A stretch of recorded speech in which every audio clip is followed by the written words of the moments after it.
Hello and welcome back to my channel. My name is Nicole and today we're going to talk about the new year and my new reading plans and all the like. I've been reflecting a little bit on 2024 and how my reading year went, and I have decided that rather than trying to make reading goals for 2025, I'm going to stick to what I've sort of been doing, which is just making reading plans. And to me, the difference is that plans can change, and you often even expect them to change just based on what's going on moment by moment. So it's like, you make your plans and then you adapt them to whatever happens along the way. Whereas reading goals feel to me more permanent, and like if you don't meet those goals or do exactly what you said you were going to do, there's some sort of failure involved in that. And to me, that just seems like way more stress and pressure than I want there to be in my reading. So I am sticking to reading plans in 2025. In light of that, I have decided that in 2025, my focus is going to be on finishing what I started in 2024. So a lot of the plans that I'm making this year are to help me finish things that I started in 2024 or to continue making progress in those areas. And there are three specific things that I am going to kind of be focusing on as I make and talk about my plans. So I'm going to go over what my year-long reading plans are, what reading challenges I'm going to be involved in, as well as what my reading motivation is going to be for the year. So I'll start with the first one, which is actually something that I started in 2024, and I'm going to be just continuing into this year. And that is Year of Wonder by Clemency Burton-Hill. This is a piece of classical music to listen to each day, and each day comes along with a one-page section of reading to do where you can read and learn more about the composer and the work that you are listening to. I began this, I think, in July of 2024, and so I'm just about halfway through the book, and so I will be starting in January and just going through July in this book, because each day is dated, but not by a particular year or day of the week. And I've been marking the ones that I love. I've created a playlist so I can go back and listen to my favorite pieces over and over again. On my Discord server, I also have a channel on there where some of us have been listening together and commenting on what our favorite song of the week is each week, as well as commenting on what our favorite song of the month is. So I am going to continue to be doing that for the remainder of the time that I have left in this book. If you are interested in that, this is a really good time to join us over there on Discord, because the book itself actually starts in January. So January 1st is the perfect time to pick this book up if you own it or you've been thinking about getting it and listening to it. And you can join in the discussion that we're having over on Discord. So that is the first book. That is going to be one of the books that I am working through pretty much almost all year. The next year-long read I have is The Pillow Book by Shonagon, and this is a book that I became interested in after rereading The Tale of Genji at the end of 2023. And I think the beginning of 2024. And one of the reasons I became interested in this book is because Shonagon was alive and wrote at the same time as Lady Murasaki, who wrote The Tale of Genji. And they were actually, in a lot of ways, sort of court competitors. So this is like her writing rival, if you will. So that really intrigued me about this book. And this book, I'll just read the back real quickly or some of the back at least, to tell you what the book is about. It is written by a court gentlewoman during the idyllic Hinan period in Japan, and she was confined to a world in which poetry, love, fashion, and whim dominated, and the harsh reality was kept firmly at a distance. And it is full of sections ranging in size from brief reflections to longer lyrical tales. And really the entire point of this sort of pillow book that she wrote is it was designed to just be a collection of beautiful thoughts. So I loved the idea of just going through the year, reading once a day some beautiful thoughts. And I should mention that I looked at this before, and there's not quite 365, but there's well over 300 different thoughts, if you will, or reflections that she has per day. So I plan on reading one a day, probably while I'm listening to the music from Year of Wonder, and just really coming to appreciate some of the beautiful thoughts and quotes and lyrical passages that she writes. And then finally, I have my huge mammoth book for the year. You probably saw in the opening clip that I had my outgoing book from 2024, which was The Mysteries of Paris, and that it was replaced by another equally large and actually bigger book. And that book is Clarissa by Samuel Richardson. This will be a reread for me. I read this a long time ago in high school, and I am looking forward to, I also read it in college now that I think about it, but that was an abridged version. So I'm looking forward to rereading the entire book. I've been planning this for a little while now, but finally figured out how I wanted to read it last year. And this was thanks to Farah, and I will link her channel below. But she was reading it, and I had commented on her reading of it, and she had said that if she ever reread it, what she would probably do is she would go and she would read each letter in here on the day that it was, supposedly written. And Clarissa, I should mention, is an epistolary about the young woman Clarissa. It is a work of 18th century British lit, and the entire book is written in dated letters. So clearly, I'm not going to be able to read it back in the time period that it existed, but for example, the letter I'm looking at, letter number 75, is dated April 2nd. So on April 2nd, I will read that letter. So I have already written out my calendar of dates for when I need to read each letter. Some of them are longer than others. Some months it's just like 20 or 50 pages of reading. Other months it's like a total of 200 pages that I will have to read over the course of the month, but I plan on working this in, and I think it will be going from January 10th to like sometime in December. I'll put the dates on the screen, but I've decided to set up a read along for this on Storygraph, and on there I am going to include the month of letters so that anybody who wants to read along can, and we can have little forum discussions about each month's letters and our thoughts on them. And it should be interesting. I have not read this book in this format before, but I feel like it's going to kind of carry me along on the year-long experience of what Clarissa went through. So I'm very much anticipating this, and I think it will be very fascinating to read in that manner. Okay, so those are all the books that I plan on spending the year reading. So let me talk about the other things that fall into this idea of finishing what I started, because with the exception of Year of Wonder, all of those are books that I'm going to be beginning. So now I need to look at what I didn't finish from 2024 and how I'm going to finish them this year. And I have chosen 2 different reading challenges to help me sort of move along and finish these things. And one of them is a big year-long challenge, and the other one is also a year-long challenge, but it's kind of nestled into the first one. And it'll make sense as I explain. So the first reading challenge I've decided to participate in is the Bingo Board from Hell reading challenge. This was created by another YouTuber, and I will put the announcement video for that in the description box below so you can go and learn about this reading challenge yourself. So I'm not going to get into the details of that. I will just show you what my bingo board is going to look like, and we'll real quickly go over all the prompts on it, and I'll explain how I'm going to work this bingo board and the prompts into my monthly reading. So I'm going to just go ahead and put up on the screen for you my bingo board, and I'll read from my little notebook here to tell you what it's all about. To start, I will go down the left-hand side column of the bingo board, and I'll just do one column at a time. So in the first column, the first prompt you see there is 25 in 2025. And in 2024, I created a list of my 24 most anticipated books of the year. I will be doing that again in 2025. And this time I will have just 25 books on this list. I will do one for each letter of the alphabet. Obviously, the alphabet has more than 25 letters. So I have a way of handling the sort of extra letters, if you will. And that said, you will be able to see what all 25 books will be on my list. I will have a video coming out in the next couple of weeks going over each of the books on that list. Next on the bingo board, I have 2 book projects. So this year I want to finish the 2 book projects that I still kind of have outstanding from last year. And one of them is my Nat Turner book project. I read The Confessions of Nat Turner last year by William Styron. I also read 10 Black Writers Respond to William Styron's Nat Turner. And I still have 1 book left in that project, and it's In the Matter of Nat Turner. And so I really want to prioritize getting to that book this year.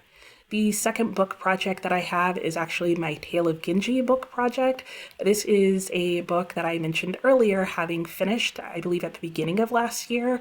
And over the course of the year, there were more books that I came across that I found I also wanted to read that were in some way related to the Tale of Genji. The Pillow book is one of them, but there are a couple others. And I just was very fascinated by some of the ideas that came up in the Tale of Genji and really just wanted to keep reading more about that time period or things related to the Tale of Genji. So I hope to get through the books on that book project this year. Next, I have a space for viewer recommendations. I really want to read more of the books that people have recommended. I read in my comments. So for almost every single video I put out, if I mention a couple of books, you guys who watch my videos often recommend other books that you think I should read. So I want to provide a more regular way to do that, and that is going to be by taking viewer recommendations. And I'm going to build this into my monthly TBR game.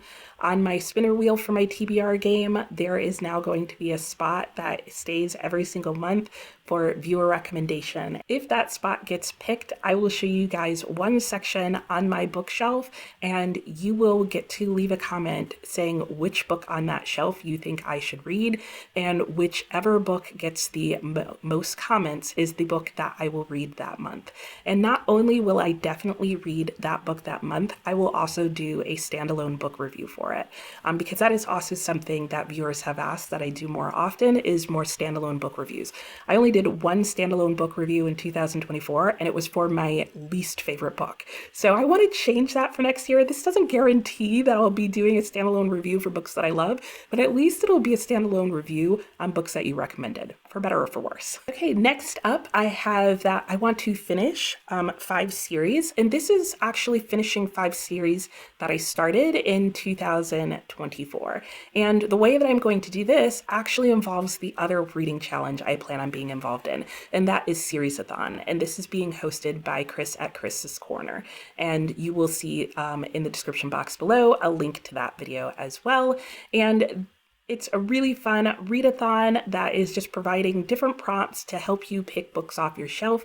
Again, there will be a spot on my monthly TBR spinner wheel to help me pick series, and then I will be using the prompts from Series-a-thon to help me pick a book off my shelf. Yeah, it's a lot of, task within task, if you will, but to me, that is fun. So hopefully you find it fun as I work through finishing those series as well. I also have a space on the bingo board for 12 book lists or 12 weeks of book lists. I can't see the bingo board and I forgot how I worded it.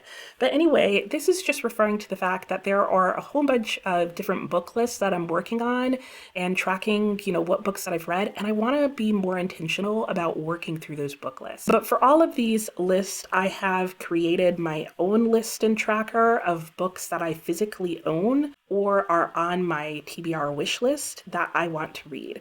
And so what I will do is there will be a spot on my spinner wheel again in my TBR game that will be for my book list. And then every month I will be choosing a book list to work from, and I will be reading for 1 week only books that are off that list. So for example, if I end up with the New York Times 100 list, for 1 week in that month, I will spend the entire week reading all the books that I own or on my TBR wish list that are on that New York Times list.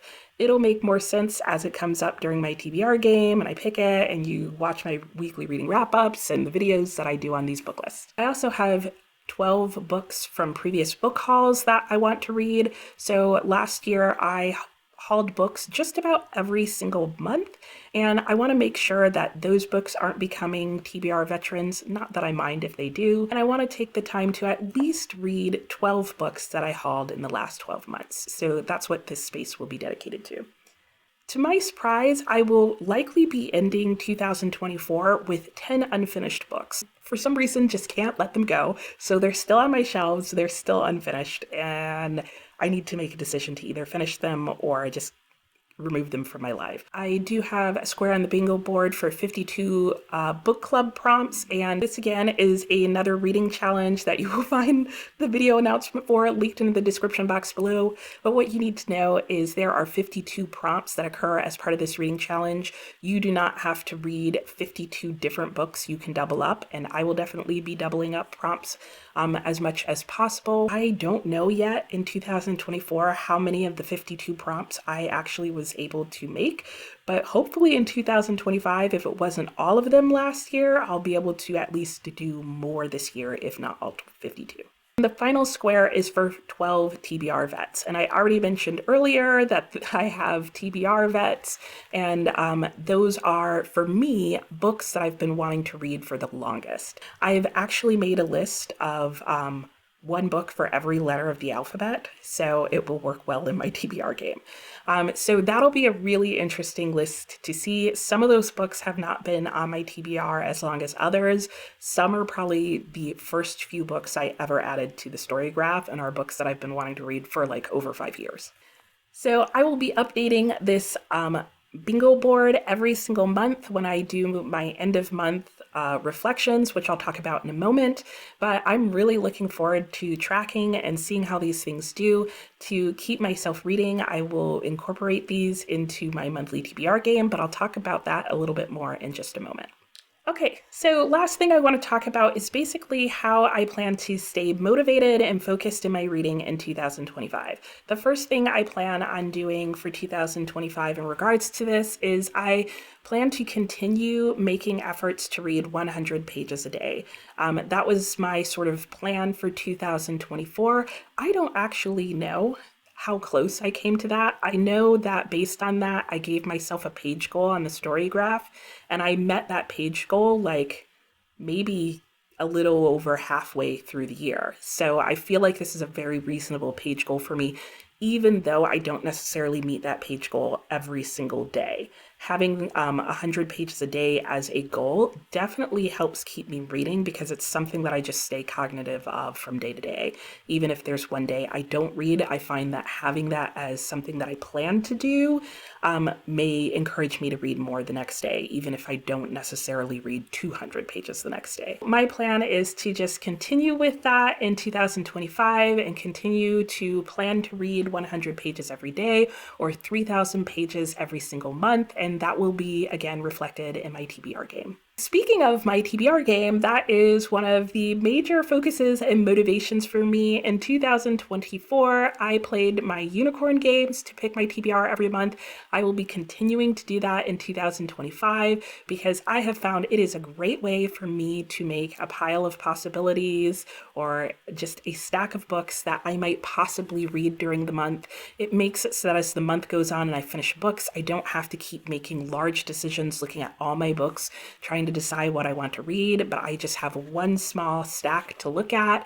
And usually at the beginning of the month, I will read a little bit of each book and put them in order of what I think I would, of what I think will be 5-star reads for me. And that really helps me because 9 times out of 10, it means I can finish a book and just pick up the next book in that stack. And I already know that it's something that at least I'm going to enjoy the first couple of pages of. So I am going to continue with that. The other nice thing that I like about the game is that it has me pick up books that I wouldn't necessarily think of picking up to try that month. And I've mentioned it throughout the video, but unlike last year where my wheel changed and every single month could look slightly different, I'm still going to allow the spinner wheel in this game to be flexible. However, all of the prompts that are on my bingo board will be on my spinner wheel every single month. Now, if I decide to do a readathon or something like that, I will probably play the game again, but it'll be a separate game with a separate wheel. But my monthly TBR at the very least will always start with my TBR game, and it will start with the prompts that are from the bingo board. So you will see those prompts on my spinner wheel this year, and I'm hoping that that will create piles of possibilities that fit within those goals. But of course, I don't want to make it too boring, and I like a little chaos in my reading life. So there will be a couple of extra permanent prompts on there that aren't related to the bingo board, just to keep things fun. And then finally, something that I started doing partway through 2024, I am going to continue with throughout 2025. And that is doing monthly reflections by looking at my StoryGraph stats. So partway through 2024, the StoryGraph started allowing you to do monthly wrap-up stats where it created all sorts of like different graphics and stuff related on your reading that month. And I'm going to continue to look at those each month. I asked you guys who watched that video if you wanted me to continue doing that video, and overwhelmingly you all said yes. I am going to try and tighten up how those videos are done and make it so that I'm mainly just reflecting on my reading experience and not what my thoughts were on the books that I read. So in those monthly reflection videos, you can expect to get progress updates on how my reading challenges are going. So I'll update the bingo board in that. I will update you on how my series are going. I will update you on how many books I've read for the 52 book prompt challenge. I also want to start talking about the books that I finished, how I annotated them. That might be in my weekly wrap-up videos, not quite sure. I will talk about at the end of the month any books that I DNF'd. And I also want to start talking about the books that were on my TBR for the month or in the pile of possibilities that my game created that I didn't get to, because that was something that I never mentioned last year. If you followed my TBR games closely and watched my reading for the month, you would probably notice that almost every single month there were books that I never even started, and I never talked about those, and I want to start talking about those because frequently there are reasons that I didn't start them. Sometimes the reason is just that I didn't get to it, and that happened quite a bit, but a lot of times there were reasons where it was like, I didn't really want to get to it. So I do want to start paying more attention to that. I think it's just something fun and interesting to talk to you guys about, but I think it's also going to help me continue to make sure my plans make sense for me and that I can adjust them and update them and adapt them as I go. So while this is my, bingo board to start the year with, I will be looking at it probably quarterly and trying to decide if, I want to keep my reading plans the same or if they need to be adjusted or swapped out or that kind of thing. And I lied, that wasn't the last thing. I still have one last thing to talk about, and that is my plans for this channel. I basically don't plan on making any major changes to my channel this year. I will continue, as far as I know, to be doing the same thing that I've been doing last year. So on Mondays, I will be hosting reading sprints per usual from 9 a.m. to 9 p.m. I don't see that changing for the foreseeable future. I will say that on Wednesdays and Saturdays, I want to sort of regularize what types of posts those are. So on Wednesdays, my videos that I post will come out at 8 a.m. and those videos will largely either be related to the reading projects that I'm working on, or they may be on any sort of miscellaneous book related topic. And then my Saturday videos, I want to dedicate solely to TBR updates. So whether it's my TBR game and what I am reading for that particular month, whether it's a weekly wrap up, which may not happen every week. I may just be doing 2 of those per month now. And then the other one is going to be my monthly reflections, where I take time to think about what happened in the last month. And I think what you'll find is that because I'm changing the format of my monthly reflections somewhat, that it will be a different video than my weekly reading wrap-ups. So that's the plan. Those are all the plans, subject to change at my whim and fancy. That's it. This is a little bit longer of a video, but apparently I had a lot to say about all the things. So I'm interested. I want to know, do you make plans? Do you make reading goals? Or do you do something else to prepare for reading in 2025? Maybe you do nothing at all. Maybe you're just like, it's just another year, just going to go into it and just read whatever, or read nothing at all. Let me know how that works out for you, and I will talk to you next time. Bye.